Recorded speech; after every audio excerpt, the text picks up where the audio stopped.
all my best lectures or discourses are delivered only to a small group. She was telling me, she was just introducing me, she was telling, let us feel the presence and words of the Master.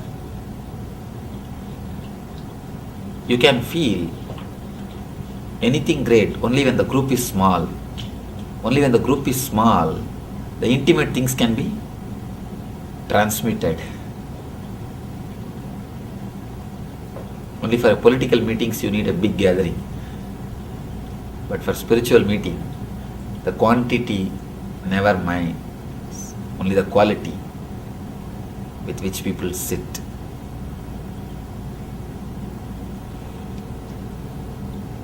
Today I am supposed to speak meditation, preventive and curative.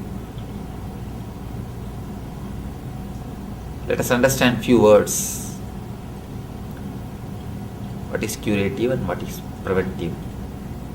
Curative means, you all know, once the disease comes, then you try your best to cure it, to heal the body, to heal the mind. After the disease happening to your system. Preventive, you try to prevent the very disease happening to your body and mind. We all give too much of importance to cure. We give so much of our time, energy,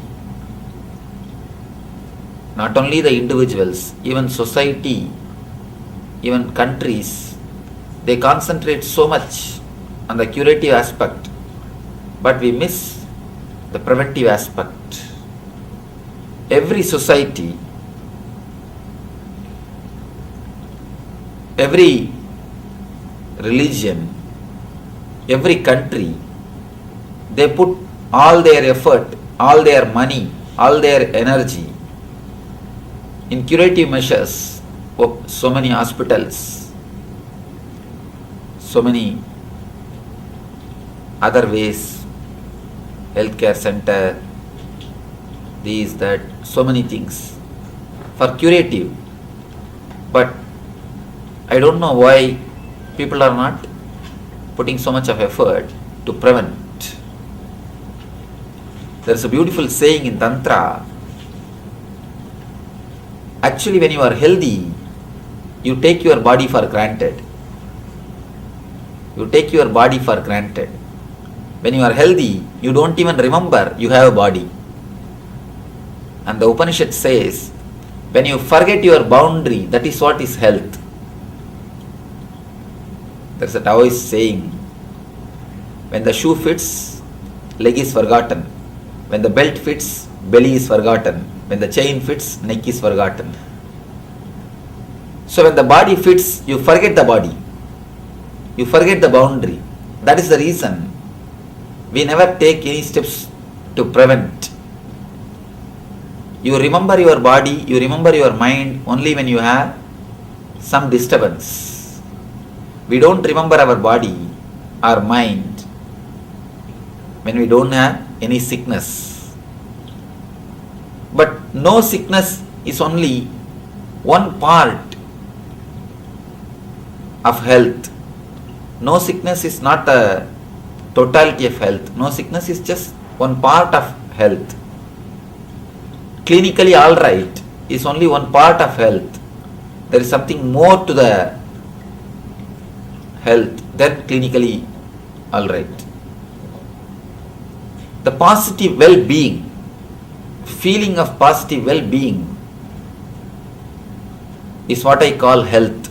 Health does not mean only the no diseaseness. No diseaseness is only the negative aspect of health. The positive well-being means that is the real health. I can say being healthy means feeling a well-being, a continuous positive attitude in the body and in the mind. It is not just no sickness. No sickness cannot be health. There are so many people clinically all right. but they are in the verge. Any moment they can fall sick, either physically or mentally. Meditation does a wonderful job in curative field and as well as the preventive field, to cure and to prevent. In both field, meditation does miracles. One of our devotee and is a doctor. He does a lot of research on this meditation, on this mind matter, mind over the matter, on this body, mind, spirit. In his research report, he says the power of mind over the matter, when you get angry, when you are in disturbed mood, you have 230% more possibility of getting heart attack. 230%. And some of his researches are amazing. I think shocking, not even amazing, it is shocking how much the mind plays over the body. Dale Carnegie says, whether Jesus saves or not, we don't know, but prayer saves. The very attitude or very prayer that saves.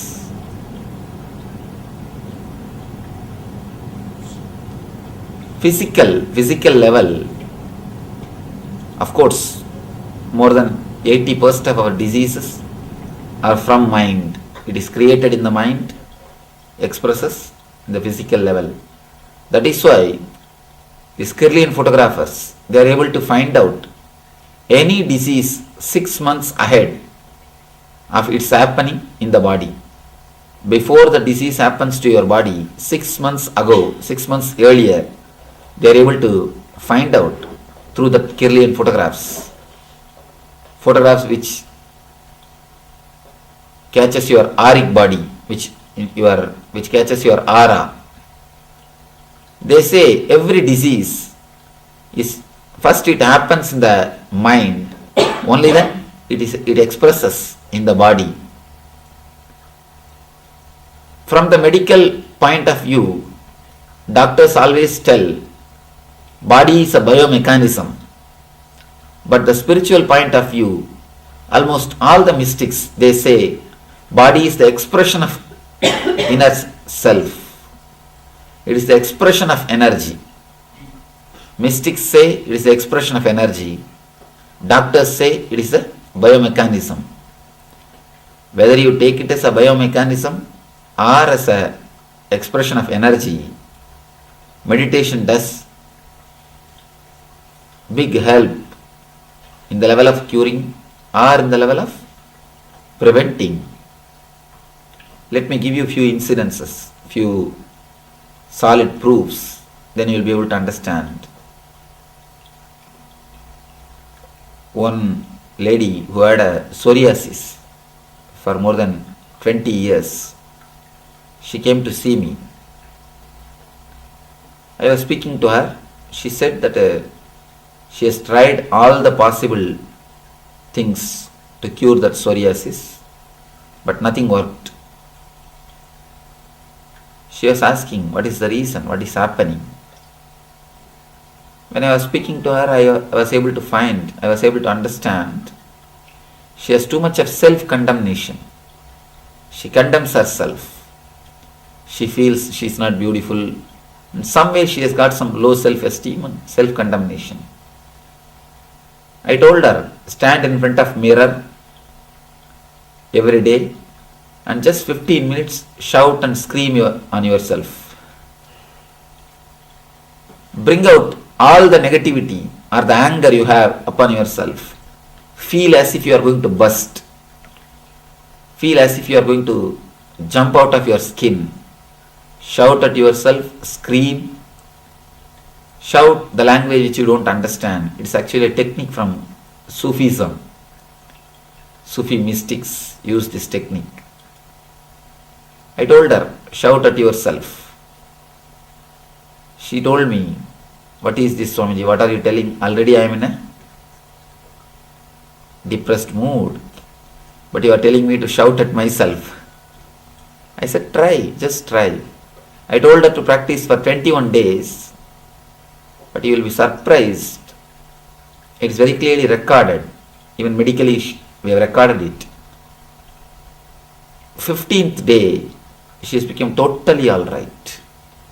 The psoriasis, which was there for 20 years, got healed in 15 days.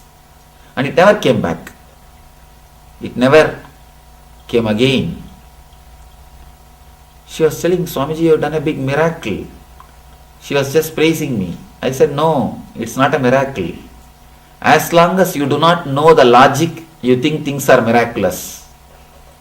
When you know the logic, you understand everything is just logic.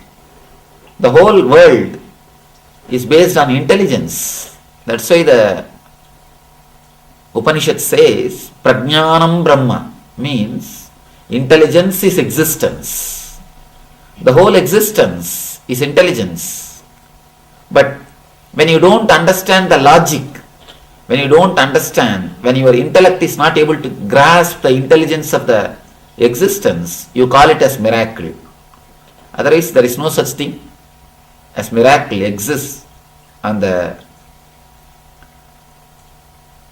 existence. Either the whole existence is miraculous or nothing is miracle.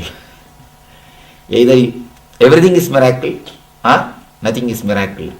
There is no such thing, something is miracle and something is ordinary. Of course, when you know the logic, everything is straight. There is one more case.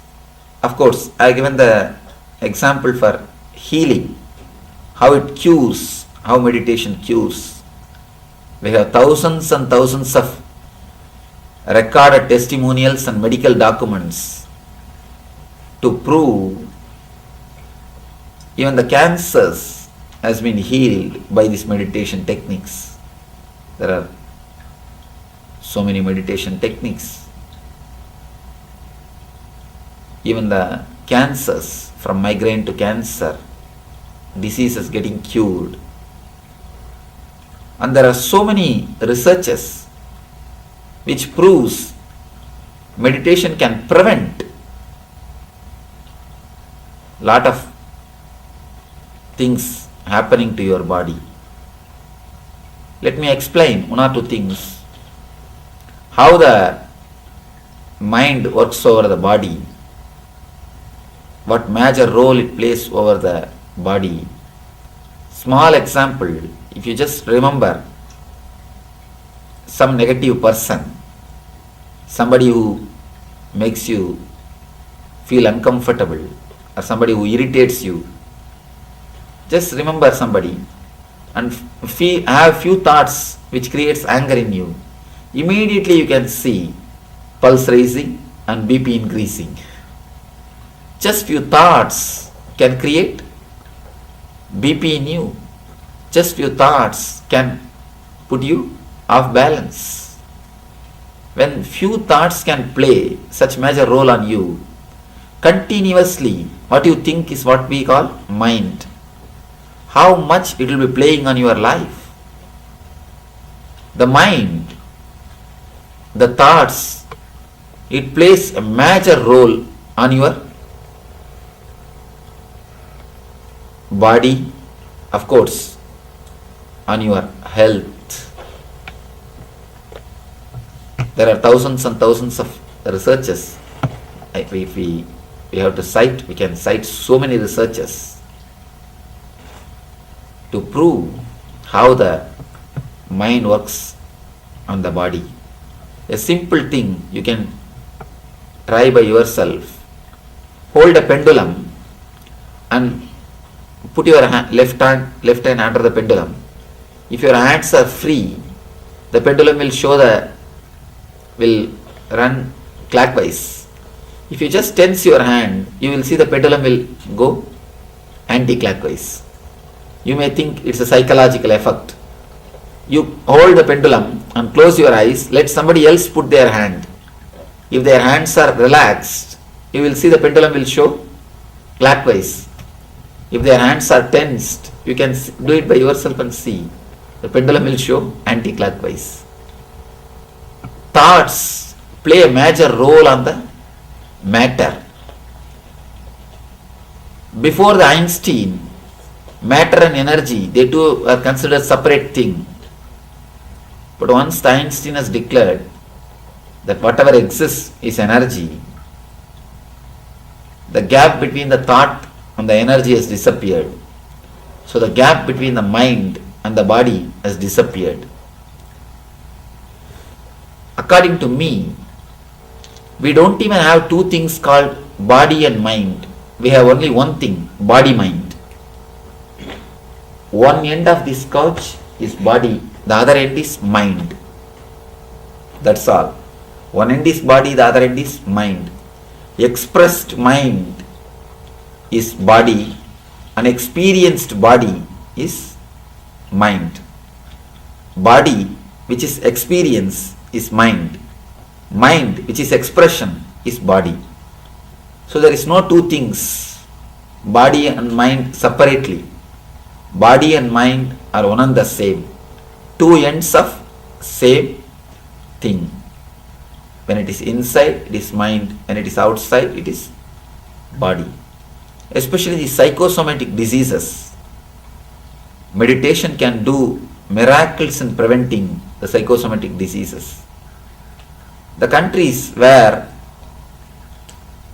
the spiritual practices or meditation techniques are prevalent, in those countries you can see practically the depression medicines or psychiatric medicines are not at all used. In India, if you consider sleeping pill as a psychiatric tablet, even that is taken only less than 1% of population.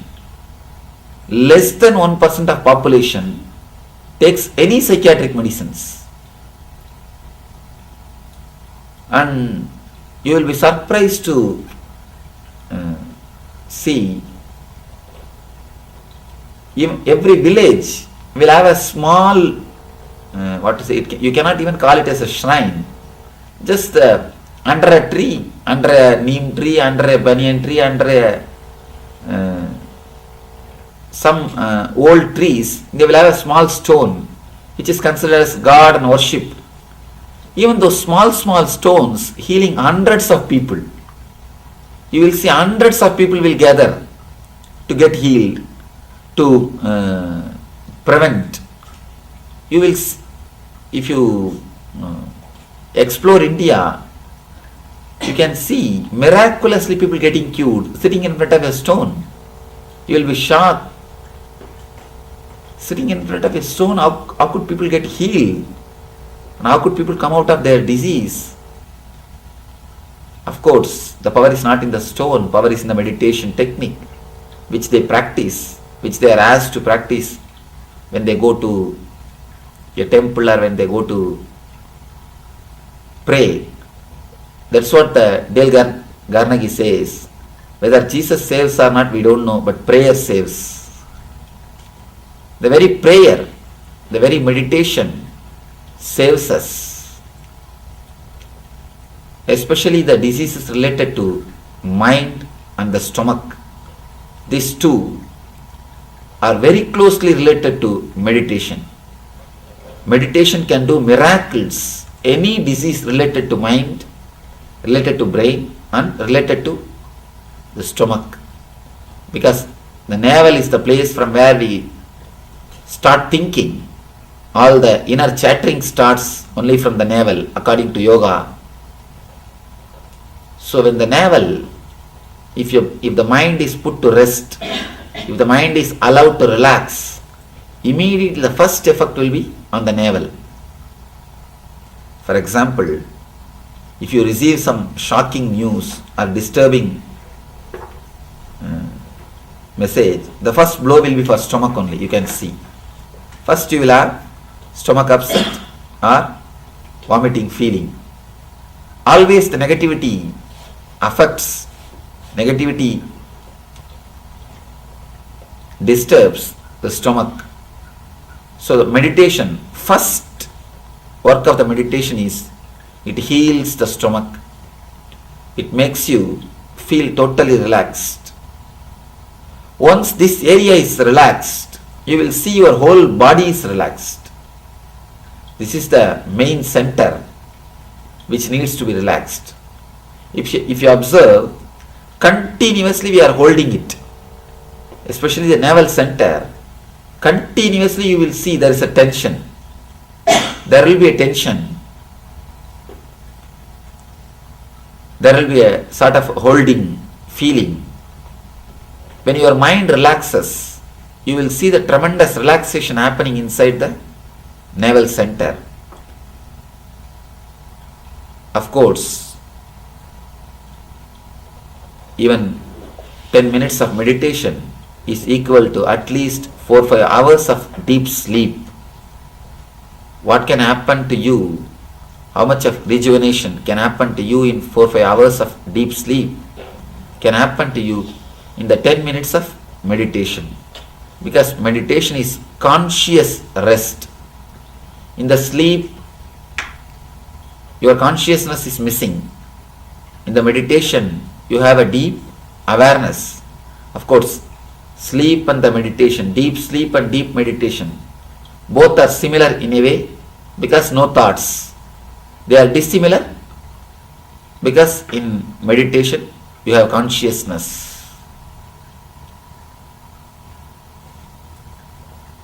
Finally, I want to tell one word. How much you hear about all these things, unless you experience a glimpse of consciousness, actually we do not know what is health. Only when you experience a glimpse of consciousness, you understand how beautiful to live inside the body, how blissful to live inside the body. Because just living inside the body itself is a beautiful thing. Body is such a wonderful mechanism. Body is such a big gift. And your mind, of course, the best mechanism. If at all scientists are successful to create something equal to the mind, something like some computer equal to the mind, I do not know how much of space it may need. In such a small space, so much is happening, so silently. People come and tell me, Swamiji, my mind is creating too much of noise. I am not able to be silent. I have so much of inner chattering. Please give me a little peace. I tell them, the amount of work which your mind does, you do not know the amount of silence which it maintains. So much of work with so much of silence, you cannot imagine. If you do only 1/10 of the work which your mind does, you will create 10 times more noise.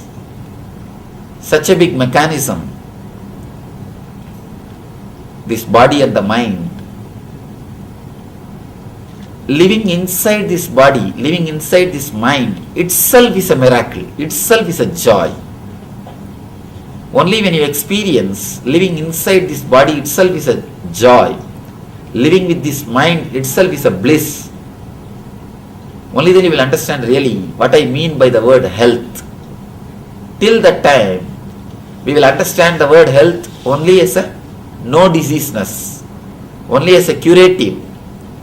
But when you understand, when you have the glimpse of consciousness, then you will be able to realize what I mean by the word living in this body itself is bliss.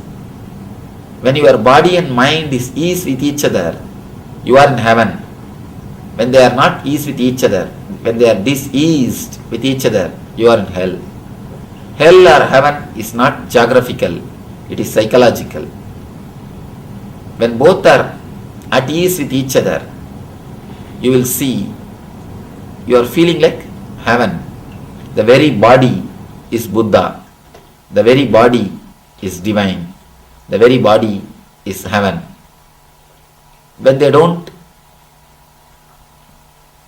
feel ease with each other, you will see the very body is hell. And when you decide the body is hell, you create more and more disorders. You create more and more disturbances. So it becomes a vicious circle. Experience of consciousness, experience of meditation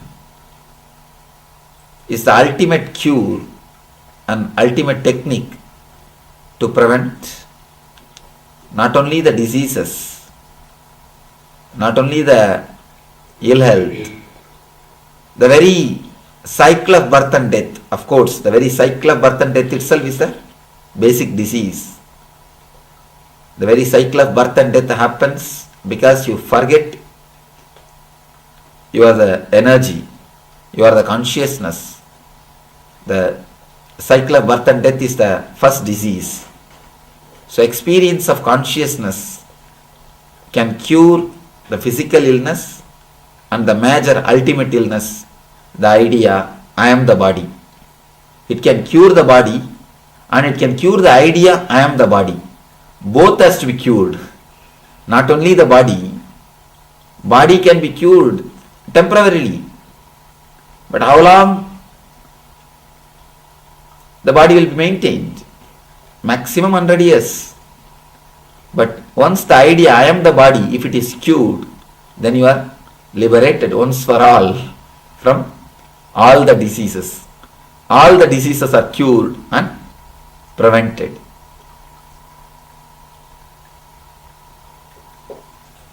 Of course, ultimate, again I have to come to the ultimate point, experiencing the consciousness. Let you all work intensely towards experiencing consciousness, because your family is happened to you. You are not the family. Your name is given to you. You are not the name. The form is the abode where you live. It is not you. So when you understand exactly what is you, when you try to go a little deep and experience the consciousness, then you will see the basic diseases also can be cured and prevented. The ultimate disease, the idea, I am the body, also can be cured and prevented. So, let you work towards the spiritual experience, towards the glimpse of consciousness and experience the eternal bliss, Nityananda. Thank you.